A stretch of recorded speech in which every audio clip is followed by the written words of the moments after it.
मैं उन लोगों से कहना चाहता हूं कि अगर असदुद्दीन ओवैसी साहब हैदराबाद से आया है तो दिल्ली वाला क्या आपका जीजाजी है? अरे असदुद्दीन ओवैसी साहब पर नाच करता हूं, तौसीफ आलम नहीं बल्कि 30 करोड़ मुसलमानों का अगर सर झुकेगा तो एक अल्लाह के आगे किसी जालिम बादशाह या नरेंद्र मोदी या योगी या ये कौन गिरिराज सिंह के आगे नहीं झुकेगा। गिरिराज सिंह आज बहुत बड़ा गलत बयान दिए हो, तुम्हारा ट्विटर में हम देखे आज। गिरिराज सिंह तुमने बयान दिया है कि हमारे ये हिजाब जो पहन के जाकर के वोट देगा उसका जांच का विषय है।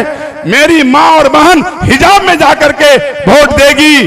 तुम्हारे अंदर अगर हिम्मत है तो तुम रोक के दिखा देना। गिरिराज सिंह मैं चैलेंज करता हूं, ओपन गिरिराज सिंह को मैं चैलेंज करता हूं कि अगर हिम्मत है तो चुनाव आयोग से तुम जांच करा करके दिखाना। मेरी मां और बहन हिजाब में जाकर के वोट देगा। मैं आप लोगों से कह देना चाहता हूं कि 4 टर्म में अगर हमसे कोई गलती हुआ है, मेरे नौजवान साथी, मेरे भाइयों, मैं 4 टर्म में अगर हमसे कोई गलती हुआ है तो हम उसके लिए माफी चाहते हैं। अभी जो आपके बीच प्रत्याशी है वो अपने आप को गरीब बोलता है। मैं उनसे पूछना चाहता हूं कि जो गरीब है उसका बेटा डॉक्टर बनेगा और जो गरीब है वो प्रोफेसर बनेगा और जो गरीब है वो मियां साहब का बेटा होगा। गरीब नहीं है, ये झपासा है।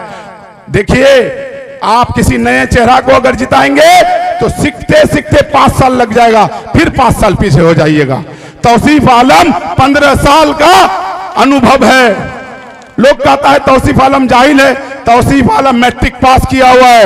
अरे तुम्हारा नेता जिस पर तुम नाच करते हो, जिसको तुम मुख्यमंत्री बनाना चाहते हो, वो 9th फेल है। अरे मैं गर्व से कहता हूं कि मेरा नेता बैरिस्टर है। बैरिस्टर एक बैरिस्टर था जिसका नाम महात्मा गांधी था, जिन्होंने इस देश को आजाद किया। दूसरा बैरिस्टर अंबेडकर था, जिन्होंने इस देश का संविधान को बनाने का काम किया। तीसरा बैरिस्टर हमारा नेता है। मैं गर्व से कहता हूं कि मेरा नेता बैरिस्टर है। बस यही कहा करके आप लोगों से विनती करने के लिए आया हूं। बहादुर का मामला नहीं है, तौसीफ आलम का मामला नहीं है। आज अगर हम असदुद्दीन ओवैसी साहब का हाथ को कमजोर करेंगे तो हमारा आवाज को कौन पार्लियामेंट में उठाया, हमारा आवाज को कौन विधानसभा में उठाएगा। कुछ लोग कहता है कि 2-4 सीट लेके क्या करेगा। अरे क्या करेगा, 7 सीट हैदराबाद में है। जिधर चाहता है अकबरुद्दीन ओवैसी साहब उधर सरकार हिलता है। बगैर MIM का सरकार बनने नहीं देंगे। आप लोगों ने पहली बार जब आप हमको वोट दिए थे, पहली बार नॉमिनेशन जिस दिन किए थे उस दिन हमको जेल जाना पड़ा था। आप लोगों ने देखा था कि मेरा घर तोड़ दिया गया था, मेरा घर कुर्की जब्ती कर दिया गया था। और जिस दिन नॉमिनेशन हम किए उस दिन हमको जेल में ठोस देने का काम किया। मेरी मां और बहनों, मेरी गार्जियनों, मेरे नौजवान साथियों, अगर 2005 में अगर आप मुझे नहीं जिताते तो शायद मुझे जेल से रिहाई भी नहीं होता। आपने पहली बार जो वोट देने का काम किया, आपने देखा भी नहीं था मुझे। आपने मेरा नाम को वोट दे करके जिताने का काम किया था। मेरा जीत नहीं हुआ था, ये जीत आप लोगों का हुआ था, क्योंकि हम तो जेल में थे, आप लड़े थे। आपने मेरे ऊपर ऐसा नहीं बल्कि कर्ज दे दिया है। मेरे ऊपर कर्ज है। अगर आप 2005 में नहीं जिताते तो हम जेल से निकल नहीं पाते। मेरे ऊपर कर्ज है। मैं अगर जिंदगी भर आप लोगों का गुलामी करूं तो कम होगा।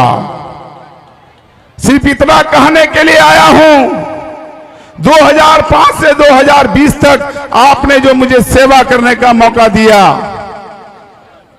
आपने जो मुझे मेरे ऊपर कर्ज दिया है, इसका कैसे मैं भरपाई करूं? मेरा अगर मौत हो तो मुझे माफ करना, क्योंकि सबका काम हम शायद नहीं कर पाए हैं, सबका उम्मीद पर खरा नहीं उतर पाए हैं। बहुत आदमी हमारे ऊपर बहुत आशा किया होगा, हमने कोशिश किया, गांव-गांव रोड दिया, गांव-गांव बिजली दिया। आपने देखा होगा कि 15 साल में अगर हम कुछ नहीं भी किए तो अपने मां बहनों का हमने 15 साल इज्जत बचाने का काम किया है। एक भी पोस्टमार्टम होने के लिए नहीं दिए। ये आप गवाह हैं, क्योंकि 2005 में एक पोस्टमार्टम हम देखने के लिए गए थे। 18 साल का बच्ची थी, निकाह किया हुआ था, दवाई खा के मर गई थी। पोस्टमार्टम देखने के बाद मेरा आंख फट गया था और हम उस दिन कसम खाए थे कि या अल्लाह, जब तक मुझे कुर्सी में रखेंगे आप, हम अपने मां बहनों का इज्जत नीलाम होने के लिए नहीं देंगे। और 15 साल तक हमने एक भी पोस्टमार्टम होने के लिए नहीं दिया। मेरी मां और बहनों, जब पोस्टमार्टम हम देखने के लिए गए थे तो बेपर्दे में थे। मेरी बहन, मेरी बेटी बेपर्दा में था और उस लाश के साथ बहुत ज्यादा हुर्मती हो रहा था। इसलिए हमने कसम खाया था कि या अल्लाह, जब तक इस कुर्सी में रहेंगे हम एक भी अपने मां बहनों का पोस्टमार्टम होने के लिए नहीं देंगे। और 20 तक हमने 15 सालों में एक भी पोस्टमार्टम होने के लिए नहीं दिया। आप गवाह हैं। मैं अपने मां बहनों से कहना चाहूंगा कि 2020 में आपने मुझे रोजा रख करके हराने का काम किया था। ऐ मेरी मां, ऐ मेरी बहन, मेरा गलती क्या था?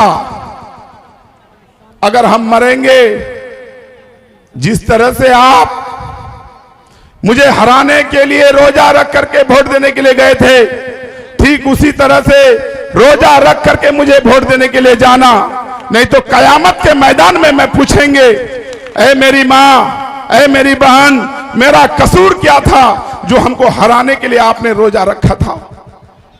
मेरा कसूर क्या था? आप बताइए। आप कह दीजिए कि मैं इलेक्शन नहीं लड़ूंगा, मैं नहीं लड़ूंगा, लेकिन मैं आपसे पूछता हूं, मेरी मां और मेरी बहन है, क्या गलती था? आपने मुझे हरा करके हराने के लिए रोजा रखा था।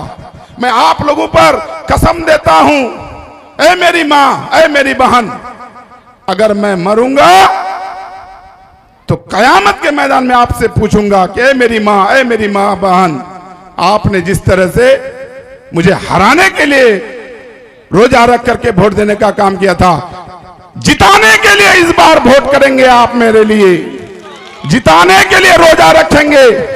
नहीं तो कर्ज में रहिएगा मेरी मां और मेरी बहन, कर्ज में रहिएगा कि मेरा गलती आप बता दीजिए। आप मेरा गलती बता दीजिए, मैं आज विड्रॉ करूंगा, मैं आज इलेक्शन लड़ना छोड़ दूंगा।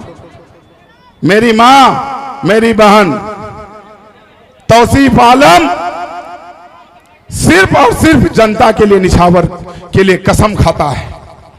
मुझे कोई लालच नहीं है। आपने एक बार नहीं 4 बार मुझे एमएलए बनाने का काम किया। मैं चाहता हूं कि जो मेरे ऊपर कर्ज है मैं उसका भरपाई करूं।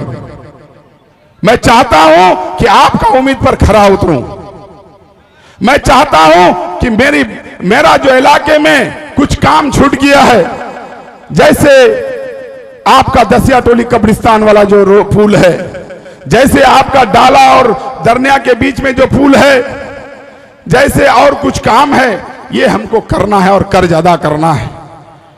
मुझे कुछ नहीं चाहिए। मैं कसम खाता हूं, अगर मैं अपने जनता से धोखा करूंगा तो मेरे ऊपर खुदा का मार पड़ेगा। और मैं असदुद्दीन ओवैसी साहब से यही कहना चाहूंगा कि आप मुझे अपना लीजिए। मेरा बहादुरगंज विधानसभा के लोग आपके साथ खड़ा है। आज कुछ लोगों ने आकर के कहता है इमरान प्रतापगढ़ी आकर के क्या कहता है कि बोले हेलीकॉप्टर का पैसा सीमांचल वासी देता है। मैं उनसे कहना चाहूंगा, इमरान भाई अपना राजनीतिक औकात को भी देखना चाहिए। आपको कांग्रेस ने टिकट दिया था प्रतापगढ़ से, तो आपको कितना वोट आया था? 15,000। जमानत भी नहीं बचा था। आप हमारे असदुद्दीन ओवैसी साहब पर उंगली उठाने से पहले सोचना चाहिए। आपके तरह कितनों को सांसद बना दिया, कितनों को विधायक बना दिया, कितनों को मंत्री बना दिया। अरे मैं तो असदुद्दीन ओवैसी साहब पर गर्व करता हूं कि आज हिंदुस्तान का आवाज बन चुका है, 30 करोड़ मुसलमानों का आवाज बन चुका है। मैं कहना चाहता हूं, एक मीर जाफर का गलती से हिंदुस्तान 300 साल गुलामी किया है और हिंदुस्तान को आजादी लेने के लिए 65,000 मुसलमानों को शहीद होना पड़ा। ऐसा गलती मत करना। बहुत सारे मीर जाफर आएंगे, बहुत सारे मीर जाफर आएंगे, आपको भटकाएंगे। भटकना नहीं है। हमारा आज आवाज बन चुका है हमारा असदुद्दीन ओवैसी साहब। आप नहीं चाहते हैं कि आपका कब्रिस्तान बच जाए, आप नहीं चाहते हैं कि आपका मस्जिद बच जाए, आप नहीं चाहते हैं कि आपका दरगाह बच जाए, आप नहीं चाहते हैं कि आपका ईदगाह बच जाए। क्या आप नहीं जानते हैं कि वक्फ काला कानून जो हमारे माथे पर थोपा गया है, इस काला कानून के तहत हमारा सब सरकारी हो जाएंगे, हमसे ले लिया जाएगा। वो तो देन असदुद्दीन ओवैसी साहब का है, जिन्होंने सुप्रीम कोर्ट में केस करके इस कानून को रोका गया है। मैं शुक्रिया अदा करता हूं हमारे असदुद्दीन ओवैसी साहब को। हमारे नौजवान साथी, हमारे मुसलमान के गार्जियनों, आज हमारे नेता को चरमपंथी बोला जाता है। आज अगर अपना हक मांगने के लिए, सीमांचल वासियों को हक देने के लिए, आज अगर हमारे इस इलाके में आकर के आपका भाई को एमएलए बनाने आया है, आपका भतीजा को एमएलए बनाने आया है, आपका भाई को एमपी बनाने के लिए आया है,